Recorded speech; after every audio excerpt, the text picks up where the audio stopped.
What is the secret of the righteous that so many people, religious, not religious, seeking their advice, blessing, and salvation? And by the way, is this secret limit only to the righteous? Before we're going to continue, we're going to say and emphasize that the righteous himself, with his humility, and by the way, if the righteous is not humble, run away, he's not real righteous. But this righteous guy doesn't have a clue what people want from him. I haven't done nothing. We're going to bring a true story that's happened with the Chazon Ish, Zichrono Levracha.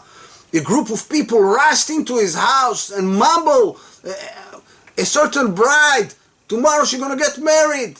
Be'ezrat Hashem. She was fixing the gown and she swallowed huge needle.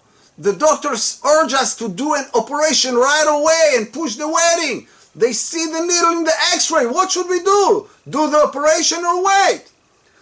The Chazon Ish right away say, no worries at all. Nothing should be done. Everything gonna be alright.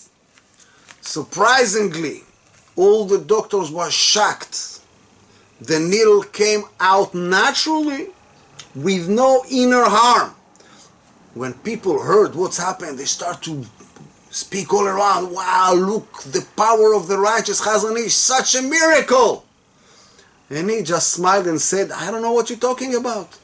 When I was a child, if I would fail and bleed and tell what happened to my mother, Aleh Shalom, she would always say, Ze ya'avor ad lachatuna, it's going to pass and heal before the wedding. So that's exactly what I said as my mother. It's going to pass and heal before the wedding. But seriously, what is one of the secrets that bring this power to those righteous to bless, decree, and that Hashem is he going to fulfill the words?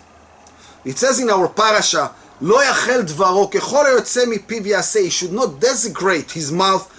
Everything that's going to come out from his mouth going to be done and fulfilled. And the Chida HaKadosh explained that the righteous that guard his tongue and mouth in holiness and purity and is very careful not to defile and damage the purity of speech that was given to a man, and is not lie, gossip, mock other people, etc. And this power of speech is what separates the human from animal, as it says in the creation of the world in Bereshit, Vayifach be'apav nishmat chaim, and he blew into his nostril the spirit of life. And Onkelos explained, Ruach memalela, that's mean the ability of speech. And that's why a person that's guard and watch the purity of speech in holiness, as it says, and he should not desecrate his speech, merit the ability that everything that he says gonna be fulfilled and done. And by the way, Be'ezrat Hashem, this is not limited only to special righteous people. It is in the ability of each one of us to merit this ability of blessing and give salvation to all the world. But how? Guard our tongue and mouth in purity and holiness according to the ways of the Holy Torah. Nachat Ruach Klal Yisrael, Parashat Matot Masaei.